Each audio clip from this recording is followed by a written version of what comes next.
Bonjour à tous. Alors aujourd'hui nous sommes le week-end pascal 2020.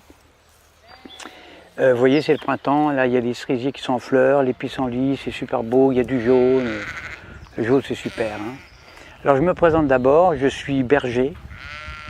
Je possède des milliers et des milliers de moutons qui m'obéissent au doigt et à l'œil, et aussi à la baguette. Mon rôle de bon pasteur est de les protéger avec amour, donc je les nourris bien, j'en prends soin. Un mouton, parce que je sais qu'un mouton bien élevé avec amour, eh bien c'est l'assurance d'obtenir une laine soyeuse, de qualité, et une viande fondante d'un goût incomparable. Ça c'est certain, moi j'aime mes moutons.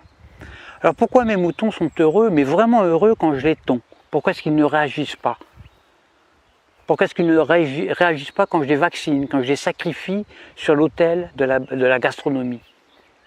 Il y a un mystère, il y a un mystère. Surtout quand on sait que moi, je suis qu'un petit bonhomme fragile, qui ne ferait pas le poids face à un mouton en colère. Un seul mouton en colère, un seul bélier peut me tuer d'un seul coup. Eh bien le secret, le voici.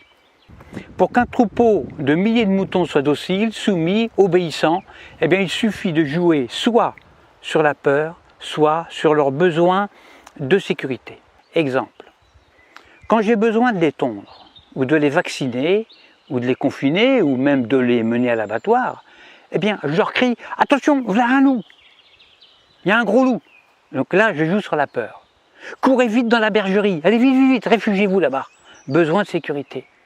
Et là, dans une psychose collective, où ils se piétinent les uns les autres, ils se carapatent tous dans la bergerie, sans même réfléchir, parce qu'ils sont heureux de se retrouver en sécurité, confinés dans la bergerie, loin des dents du loup. La peur court-circuite la réflexion.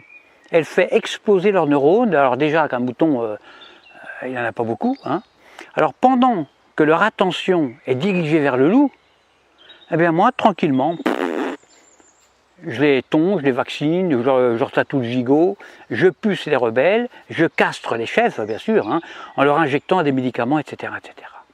Et quand j'ai fini mon travail, eh bien, je les relâche tout doucement par petits groupes.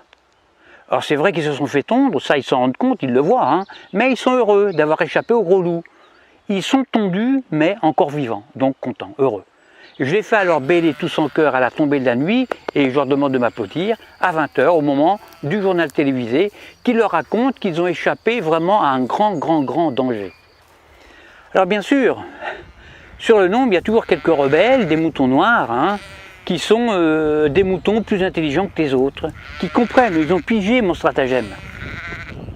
Alors ils essayent, ils tentent désespérément d'expliquer à leurs frères moutons, à leurs congénères, que si le loup en croque 2 ou 3 seulement, le berger, lui, est beaucoup plus dangereux, puisqu'ils finiront tous sur une table en méchoui, ou sur la table pascale. Alors il faut les gérer, ces moutons noirs, qui ne veulent pas rentrer dans la bergerie, parce que ce sont des rebelles, ce sont des esprits libres.